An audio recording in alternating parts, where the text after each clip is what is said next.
भाषा एफरेंटिया और एपिडाइडाइमिस जो है इसके बारे में स्टडी कर रहे हैं हम लोग।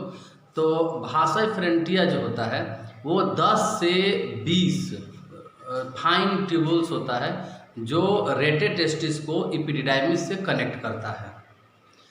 और ये जो है ट्यूबली रेक्टी, ठीक है, ट्यूबली रेक्टी, रेटेटेस्टी और भाषा एफरेंटिया ये सब मिला करके जो है एक डक्टस सिस्टम बनाता है। तो उसके बारे में हम लोग स्टडी करेंगे।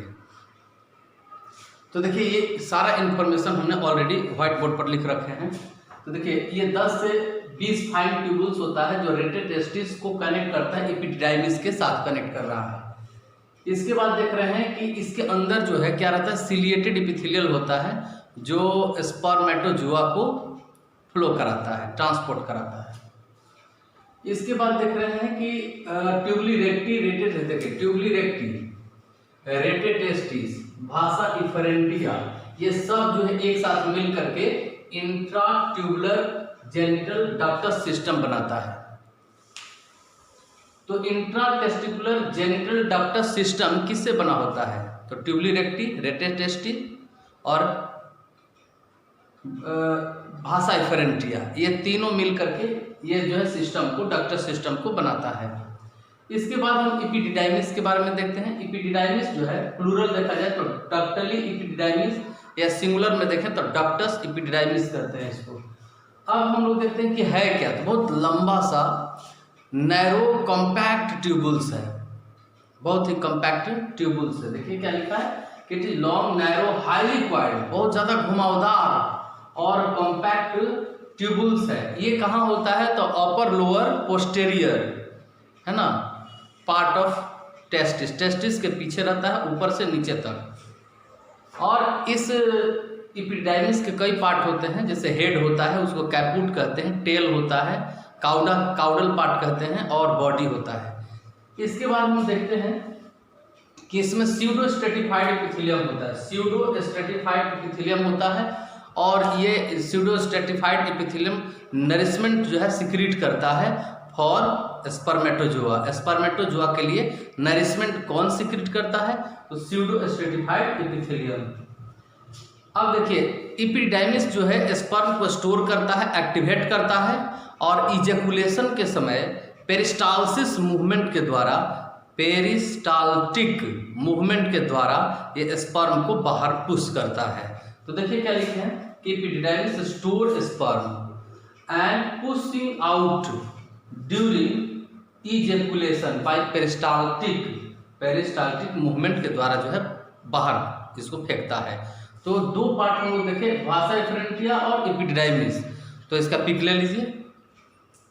तो अब हम लोग स्पर्म डक्ट, इजैकुलेटरी डक्ट और यूरेथ्रा के बारे में स्टडी करेंगे। और ये इन्फॉर्मेशन जो है व्हाइट बोर्ड पर ऑलरेडी आपको मिलेगा। तो देखिए सबसे पहले है वास डिफरेंस, ये इसको स्पर्म डक्ट कहते हैं, या फिर इसको हम लोग सिंगुलर अगर देखें तो वास डिफरेंस, या फिर डक्टस डिफरेंस, या स्पर्म डक्ट, इस नाम से जाना जाता है इसको। यह जो है 30 से 35 सेंटीमीटर लंबा होता है। देखिए 30 से 35 सेंटीमीटर लंबा होता है। और ये जो है कहाँ से एराइज होता है? तो एपिडिडाइमिस जो है उसके पूंछ से, काउडल पार्ट जो है ना, काउडल एपिडिडाइमिस से स्टार्ट होता है। और ये जो है स्पर्मेटिक कॉर्ड के रूप में जो है ना निकलता है स्क्रोटम से, और निकलने के बाद जो है एब्डोमेन में जाता है और यूरिनरी ब्लैडर पर एक लूप बनाता है, जैसा कि डायग्राम में हम पहले ही बतला चुके हैं। तो ये लूप बना करके एक वाइड जो है पार्ट में खुलता है जिसको एम्पुला कहते हैं। तो देखिए ये इन्फॉर्मेशन ऑलरेडी यहाँ पर है कि ये 30 से 35 सेंटीमीटर लंबा होता है। कहाँ से एराइज होता है? एराइजिंग फ्रॉम काउडा, यानी एपिडाइमिस के काउडा पार्ट से ऑफ एपिडाइमिस, और come out from scrotum, scrotum से बाहर निकलता है किस रूप में? As component of spermatic cord, spermatic cord के कंपोनेंट के रूप में बाहर निकलता है। After entering the abdomen, abdomen में एंटर करने के बाद यह लूप बनाता है। किस पर लूप बनाता है? तो loop over the urinary bladder, urinary bladder के ऊपर एक लूप बनाता है, और ये डायलेट यानी फैल जाता है, और फैल करके एम्पुला का फॉर्मेशन करता है। इसके बाद अब हम लोग देखते हैं इजेकुलेटरी डक्ट। तो इजेकुलेटरी डक्ट ज़्यादा नहीं, बहुत छोटा, 2 सेंटीमीटर के आसपास होता है। देखिए 2 सेंटीमीटर के आसपास इसका लंबाई होता है।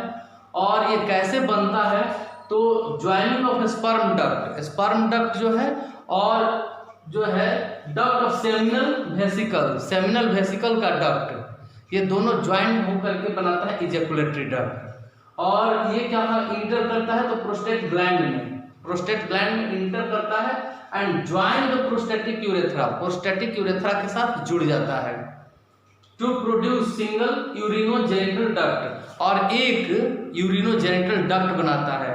तो अब ये यूरिनोजेनिटल डक्ट जो है इसको हम यूरेथ्रा कहते हैं, यूरेथ्रा। तो यूरेथ्रा क्या है, तो ये 19 से 20 सेंटीमीटर लंबा एक ट्यूब है यूरेथ्रा, 19 से 20 सेंटीमीटर लंबा ट्यूब है। ये कॉमन पाथवे है, इसी से यूरिन बाहर निकलता है और इसी से सीमेन भी बाहर निकलता है, तो कॉमन पाथवे है। अब ये जो है 4 भाग में बांटा गया है, यूरेथ्रा जो है उसको 4 भाग में बांटा गया है। तो देखिए प्रोस्टेटिक यूरेथ्रा, मेम्ब्रेनस यूरेथ्रा, तो देखिए यहाँ urinary urethra, prostatic urethra, membranes urethra और पेनाइल यूरेथ्रा, ये 4 पार्ट में इसको बांटा गया है। तो ये जो है यूरेथ्रा के बारे में है। तो इसमें हम लोग 3 पार्ट के बारे में पढ़े, वासा डिफरेंस एंड स्पर्म डक्ट, इसके बाद हम लोग इजेकुलेटरी डक्ट के बारे में पढ़े और यूरेथ्रा के बारे में। सारा इंफॉर्मेशन जो है इसका पिक ले सकते हैं। देखिए पेनिस जो है उसको कहते हैं मेल कॉपुलेटरी ऑर्गन। तो अगर हम पेनिस का डायग्राम बनाते हैं तो कुछ इस प्रकार बनेगा।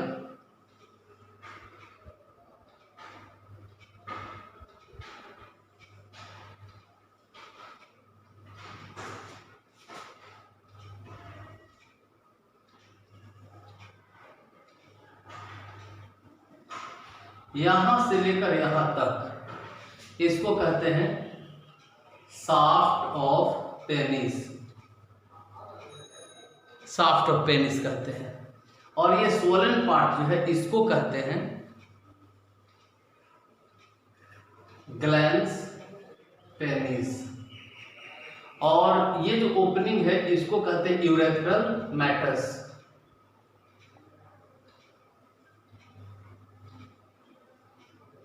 और इसको कहते हैं पेनाइल यूरेथ्रा,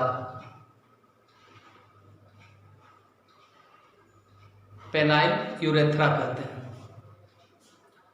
और ये जो है मसल्स है, इसके बारे में भी हम लोग देखेंगे। ये जो है इसको कहते हैं फोर स्किन। और फोर स्किन के अंदर जो है यहाँ पर एक टाइजोन्स ग्लैंड होता है, और ये टाइजोन ग्लैंड जो है ये सीक्रीट करता है स्मैग्मा, व्हाइटिश सब्सटेंस जो फाउल स्मेल देता है उसको कहते हैं स्मैग्मा। कुछ रिलीजन्स में क्या है कि फोर स्किन को काट कर हटा दिया जाता है, इसको सर्कमसिजन कहते हैं, सर्कमसिजन कहते हैं। तो ये जो है ना पेनिस का स्ट्रक्चर है, मेल कॉपुलेटरी ऑर्गन है।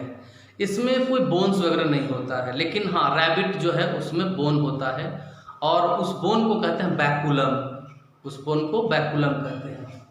तो यहाँ हम लोग देख लीजिए इसका वर्क क्या है। इसका वर्क है इट हेल्प्स इन इंसेमिनेशन यानी deposition of semen into vagina.